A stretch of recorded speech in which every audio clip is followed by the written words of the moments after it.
Hey everyone, this is Deborah Morris again, talking to another great friend of mine and business partner that I know through the chamber, Ed Pisani from I4 Web Services. Web services, not my strength. That is Chuck's. Yet I brought him on because maybe there's some of you out there that could relate to me, that he may be able to help you with. So, Ed, I'm going to let you share with us Okay. something that you have done recently to help somebody. Sure. Yeah, I would. I'm going to preface this by saying content creation is similar to having relationships in the business community. So we need to look at when we're online a bigger, broader picture of the same way of trying to reach out when we're going to a chamber meeting and have that medium be the same. You wouldn't go up to someone in a chamber meeting and say, "Here's my business card, buy this now." But for some reason, when we go online, it's socially acceptable to be like, here's my business card digitally, buy this now.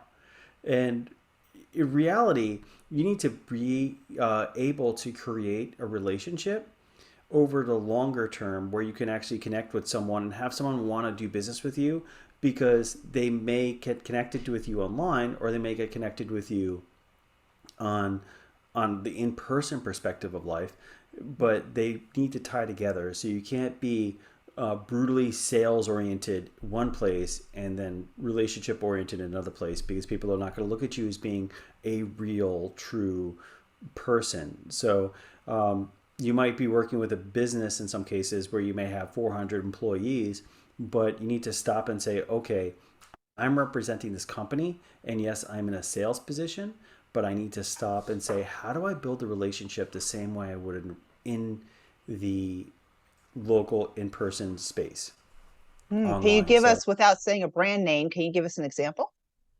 sure, I deal with a doctor, and he's authored a book. He does specialty medication needs for people in the community, and he is someone that helps people get connected to him. And I've worked with him to say, okay, we're pushing a lot of good content out about all the services that you offer, and a medical professional has plenty. But in reality, we need to also show who you are as a person. Because when someone comes in the door, they may be referred to you. So if you have pictures doing things social, doing things otherwise, that will add to you being a real person. We never Like want me to. being an artist, besides being real estate, you kind of Yeah. a real person as well as your business, right? Exactly. Okay. So having that connection to say, okay, I'm going to show all of myself. I'm going to put myself out there. I'm going to be authentic of who I am.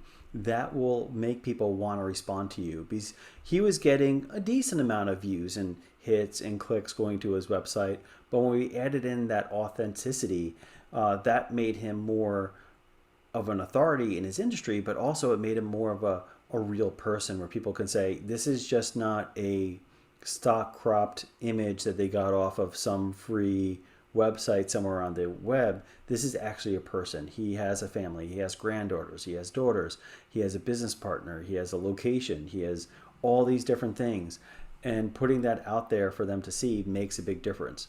So I always say start with an idea when you're thinking about making content creation relationship driven. What's the idea that you want to get forth? And obviously, for a lot of people, it's going to be sales because in the small business space and being an entrepreneur, you're only as good as your next sale. And it's great if you had 20 sales last week, but that's not going to take care of the upcoming quarter or the upcoming day because you need to get more. Depending upon the size of the sale, what type of things you're selling, that all needs to be taken into consideration. So come up with the idea. What are you looking to do? In my space, I'll use myself as an example. I lead with social media marketing. It's not glamorous, but it's something where someone comes in and they want to have a conversation about web design, SEO, blogging, uh, graphic design, and all the other things. So I say I'm going to lead with the social media conversation and see where it takes me. In other people's spaces, it might be something else. It might be like, I'm going to focus on commercial properties or foreclosures. I'm going to focus on I'm like dogs in my veterinary clinic, or I'm going to focus on kids in my medical practice, whatever it might be. And just pick that thing, make that your leading conversation, and then tie something else in there. For me, as you said, you're into art. What I put out there on my personal pages are puzzles. Anyone that goes to my Instagram page, they go to my Facebook page, they go to the different pages that are not my business page, they'll see like, oh, he's a real person. He does these puzzles, and people sit down and talk to me about puzzles. And it's a great conversation starter, relationship builder. And even my clients say, Ed, I've been watching you. You're doing great with these puzzles. You're knocking them out. And it's a nice way to say, I have a relationship. This person is more becoming like a friend, which means when they cross that threshold, they're going to say, okay, I'm going to buy from you again. I'm going to refer people to you. I'm going to give you a good testimonial. If they turn around and say, okay, I don't care about who you are, they're not going to be interested in that. And you're not going to be authentic. So every little thing that you could do to tie in makes you more relatable. Now, And you mentioned Facebook. Mhm. Yet I see the I4 web services immediately in my mind. I think of websites, and so Correct. differentiate that. Are you talking about what to do differently on websites versus social media versus possibly other things tech wise? Can you explain that a little I'll bit? yeah, I'll explain it in a way that I explain it to a lot of my clients when they come in and they want to talk about web. Um, the city of Rome, many, many centuries ago, was a center of the world for the most part, center of the empire, and all roads led to Rome. You want your website to be Rome, and you want all the roads leading to it. So if you do a TikTok page, that's a road that leads to your website. If you do a uh, Facebook, a YouTube channel, all those lead to your website. Got it. So So in order to get the right roads to lead to Rome, they need to contact you so that you can correct. go and talk more specifics. Yeah, Did I yeah, get that right? yeah. Because everyone has a Okay. different, everyone has a different industry. Everyone has a different thing that they do, and really, what I try to do is just customize their plan with them.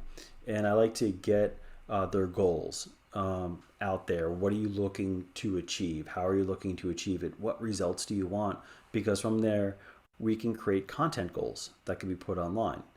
And we can have a plan put together to say, okay, let's do a mixture of this, this, and this for you to be in front of people and have a positive uh, brand awareness. So you're there to help people get their brand out with the story that they want and their goals that they want. Correct. Yeah. Yay. Yeah. So, I mean, like you can look at that. I'll take that one step deeper because I know entrepreneurs like always going deeper and saying, let me look at this on another level. So, the next level I'm going to look at is the buyer journey and like saying, okay, how are they going to get to your website, your Rome? What what are they looking to achieve to get there? I'll use real estate as an example. Um, I have a client that I did a good number of community landing pages for and a good number of blog articles for that were specific to cities within a geographic community. From there, that took the buyer journey to get to their main page to say, I want to give this person a phone call that does lot sales in the middle of like Tennessee. But the questions I formed from the goals, and I said, well, in the buyer's journey, what's the first question they're going to ask? What's it like to live in X city in Tennessee? And in that blog article, I answered the question deeply and from an authoritative place. I didn't go like, this is a great place to live, it's really nice schools, really nice this. I said, no, this is a great place to live. These are the schools. These are the school grades. These are the high school names. These are the elementary school names, middle school names. Did you know there's something special about this city, that they have technical schools and vocational schools? This is their city structure. They have councilmen versus commissioners as a title. These are the number of people. These are the districts. They have a mayor. They have a deputy mayor. They have a city mayor, a city manager, or they don't. Or they have a city clerk that's also a manager, or they don't. Going into that next level of depth is helpful, but then taking it even further. What are people going to do there? What type of resources do they have? Do they have parks? Do they have entertainment? Do they have places to go shopping? How far of a radius is it? How much population is inside of the city? Smaller cities that are under 100,000 can't get those major movie theaters, and they can't get those major labels. If you're going into the area, you may want to be aware of that, because you said, my non-negotiable is I want to go to AMC theaters and I want to watch a movie every Saturday night with my spouse. Period. End of story. If that city is too small, you won't have an AMC theater. You may have a mom and pop theater, and you need to be aware of that. By creating that authority and addressing the need of the buyer in the journey, they can make a decision before they ever jump in the car with the realtor and look at a lot. And they can say, yes, this is for me. And then the close ratio for that individual percentage-wise grows. And it might be going from like 30% to 50% or 50% to 70% close ratio. You have them, and they're more likely to say yes, because they've checked the boxes of saying, this city is where I want to be, and this is why. Or this city is better than that city because I've researched them both. Another way is to jump down and say, okay, I'm going to do a community landing page. Not uncommon. Now, community landing page, you might be thinking, well, you can do a city, you can do a county, or you could do a sub-community inside of that area. A good example would be like Tuscaloosa. That's a sub-community within Winter Springs and Seminole County, and it has its own culture, and it has its own streets. There's a certain number of people that live in Tuscaloosa. I think it's over 1,400 homes, and there's a date from when they were established to where they are now. There's a history of them being horse-driven homes, and it also has a golf course, and it has hiking trails, and it has biking trails, and it has running. And you take all that and you put all that together, and someone could say, yes, this is a good place for me to raise my child in this community in Seminole County. Well, you have shared a lot of information. So, for all of you who say, you know what, he has a lot of great pointers, and I really need to kind of narrow this down to what pertains to my business. How is it best for them to reach you? The best way to reach me is just to pick up the phone, give me a phone call, and my number is 407 416 1515. Or you can go on to my website, i4webservices.com or edpisanijr.com, and you can learn about me. I have a lot of information there, and you can start a conversation, and we can become friends and hopefully build a good business relationship. Well, I need to know that in real estate, we're talking all the time how people are just doing all the research, or at least majority of them, online right now. So it is so important to make sure they get the right information, and then they get back in touch with you personally. So in order to be able to have that done, you need somebody like that in order to help you. So again, thank you very much. And that was a lot of information, great information. And we look forward to talking to you again. Thank you very much, Ed. Thank Have a great you. day. Have a great day.